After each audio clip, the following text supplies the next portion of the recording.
You know what's wild, man? There are certain teams in football that don't just win, they create this aura where it feels like destiny's bending in their favor. And Real Madrid is the absolute best example of that because every time the Champions League rolls around, it's like the whole football world collectively asks the same question. Are they going to do it again? And even when logic says no, even when the squad looks weaker or the opponent looks stronger, somehow they pull it off. And that's what makes them so fascinating because you're not just watching a team, you're watching a phenomenon, this living myth that feeds off pressure, history, and the biggest moments. And it's almost like the Champions League was designed for them, like this competition was their birthright. So if you've ever wondered why Madrid are always the kings of Europe, why they rise when others crumble, and why their DNA just seems wired differently, buckle up because we're diving straight into the mentality, the legacy, the stars, the clutch moments, and that Bernabeu magic that makes them unstoppable. And trust me, once you start seeing it through that lens, you'll understand why Real Madrid and the Champions League feel like one and the same thing. The thing about Real Madrid that just blows my mind is this insane winning mentality and culture they've built. It's like in their DNA, like you put on that white shirt and suddenly you're not just a football player anymore. You're carrying decades of history, pressure, and expectation on your shoulders. And for some reason, instead of breaking guys, it transforms them into killers on the biggest stage. Like there are teams that crumble under the lights of the Champions League. The pressure just eats them alive.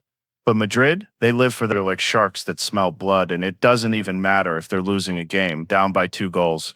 With 10 minutes left, you still don't count them out because that badge on their chest almost forces them to believe that the game isn't over until they say it's over. And it's crazy because you can have the most talented teams in the world, but talent without mentality is fragile. It cracks under pressure. But Madrid's whole culture is built on the idea that the Champions League is theirs, that this is their tournament, like it belongs to them. And that mindset is contagious. When a young player walks into that dressing room, he sees pictures of legends on the wall. He hears stories of comebacks. He feels the energy of guys who've lifted that trophy 5 times.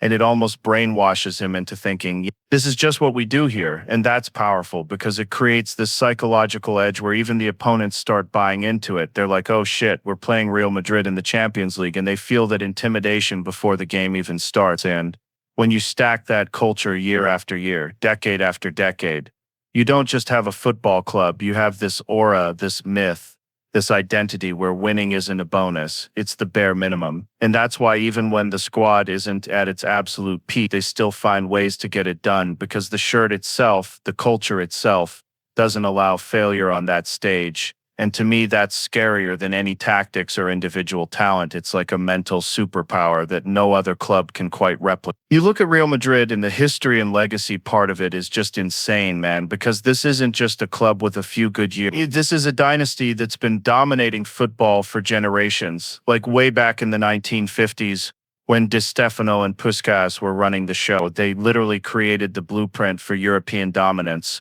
winning the first 5 European Cups in a row. And that kind of stuff doesn't just fade. It becomes embedded in the identity of the club. It becomes part of the myth that every player, coach, and fan buys into. And it's wild because you can walk into the Santiago Bernabéu and you feel it immediately. You see all those trophies lined up, the banners, the pictures of legends. And it's like the walls are whispering to you, this is greatness. This is what you're expected to live up to. And that legacy creates a pressure, but also this insane motivation because you're not just playing for yourself, you're trying to write your name next to giants. And think about the names on that list: Di Stefano, Puskas, Zidane, Ronaldo, Raul, Ramos, Cristiano, Modric, Benzema, legends from every era, different styles, different philosophies, but all with one thing in common: winning big on the European stage. And that legacy is why no matter what era we're in, Madrid always feels relevant. Even when people say, oh, this team isn't as good as before, boom, they go and win another Champions League because that history isn't just nostalgia, it's like fuel. It's psychological warfare on their opponents. Because when you play Madrid, you're not just playing 11 guys on the field, you're playing against 7. You're playing against the ghosts of comebacks, miracle nights, and iconic moments. And that aura makes teams second-guess themselves. It creates fear, and fear is the biggest weapon in sport.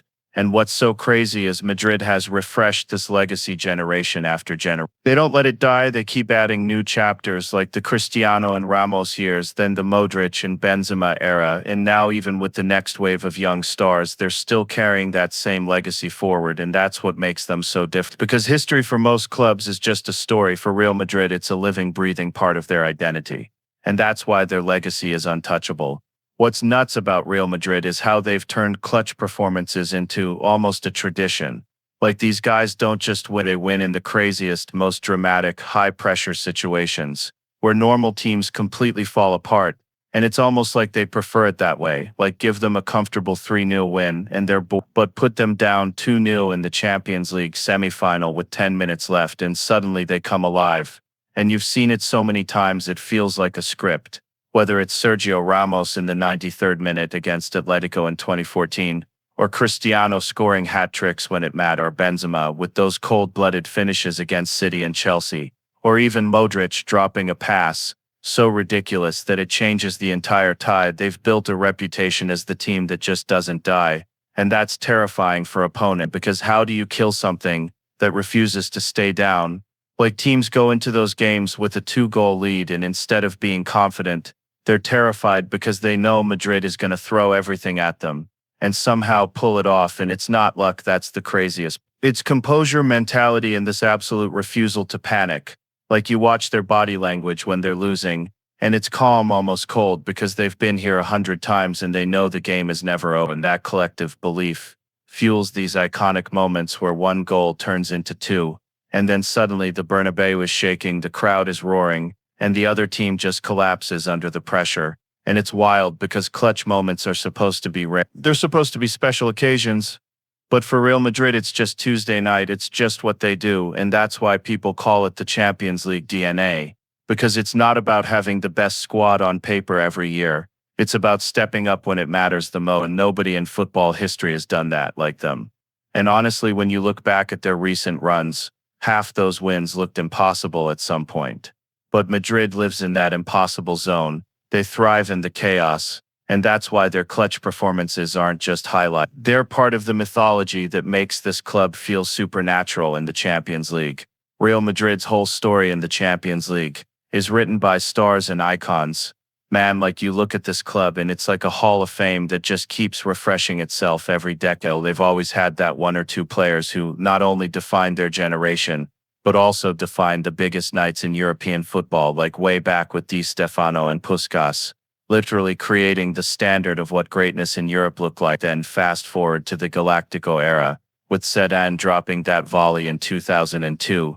That's still one of the most iconic goals in UCL history. And then you've got Cristiano Ronaldo, who basically turned the Champions League into his personal playground with Madrid, scoring hat-trick, breaking every record, carrying them to three-peat glory. And that's the thing, these guys don't just play, they create moments that live forever. And it's not just about the flashy attackers either. It's Ramos putting his head on the line in the dying minutes, Casillas pulling off impossible saves. It's Modric running the midfield like a magician, and Benzema turning into this ice-cold killer when everyone thought he was finished. Like every era of Madrid has had these larger-than-life characters who rise when the pressure is unbearable, and that's why their icons become myths. They're not just players anymore, they're part of the club's folklore. Like when you think of Madrid in the UCL, you instantly see Cristiano's celebration. You hear Ramos screaming after a late equalizer. You picture Marcelo lifting trophies with that huge grin. And now you're starting to see the next wave with Vinicius and Bellingham stepping up, carrying that same torch, and it's almost scary how the cycle just keeps going, because other clubs will have legends, but Madrid seems to breed them specifically for the Champions League stage. Like the Bernabeu transforms these guys into immortals, and it's that consistent presence of stars and icons across generations that keeps the aura alive.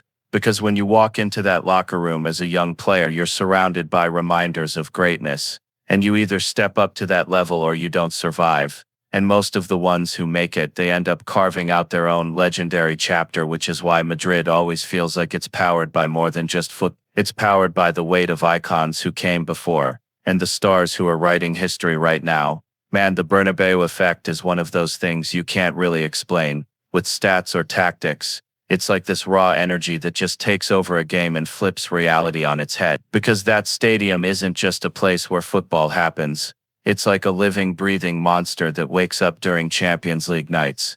You can literally see teams walk in there with confidence, with a lead, maybe even playing better football. And then out of nowhere, the Bernabeu swallows them whole, like the air changes, the sound gets heavier, and suddenly every Madrid player looks 2 inches taller and 10 times hungrier.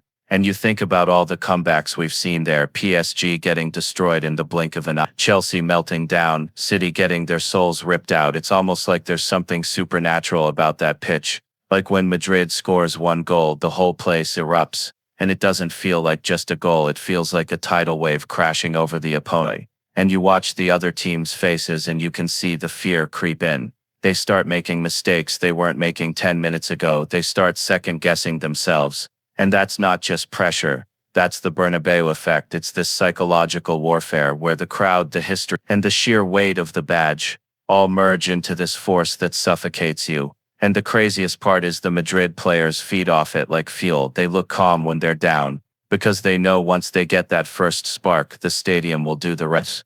It's like a tag team partner in wrestling. Madrid fights until they're on the ropes, and then they tag in the Bernabeu and suddenly the whole match flips. And this has been going on for decades, man. The stadium itself has its own legacy. It's seen Di Stefano, it's seen Zed, seen Cristiano, and now it's seeing Vinicius and Bellingham. And every new generation gets baptized in those roars, like this is what it feels like to wear the shirt on this stage. And honestly, you can't replicate that. You can build beautiful arenas with modern lights and bigger capacities, but you can't fake the soul of the Bernabeu, because that place is like a coliseum where legends are born and visiting teams get broken. And that's why people say it's more than a stadium.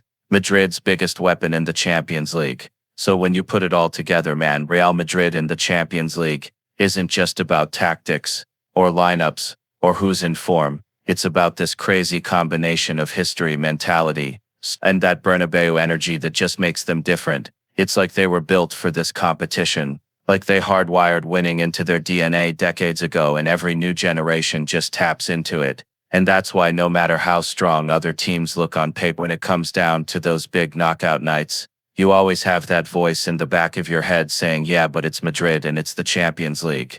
Because somehow they always find a way. And whether you call it destiny, culture, or just sheer mental toughness, it's what makes them kings of Europe. And maybe someone else will rise. Maybe a new dynasty will come. But the crown always seems to circle back to Madrid. And that's the magic. That's what keeps us all hooked. Because you're not just watching, you're watching a myth being written live every season. So good luck to anyone who goes up against them, because you're not just fighting 11 players, you're fighting an empire. And good luck to Madrid too, because carrying that weight isn't easy, even if they make it look that way. And thank you to everyone who stuck with me through this ride. I appreciate the time, the energy, the passion you guys bring, because at the end of the day, football's about connection. It's about sharing these insane stories. So stay locked in, keep chasing that fire in your own lane, and I'll catch you on the next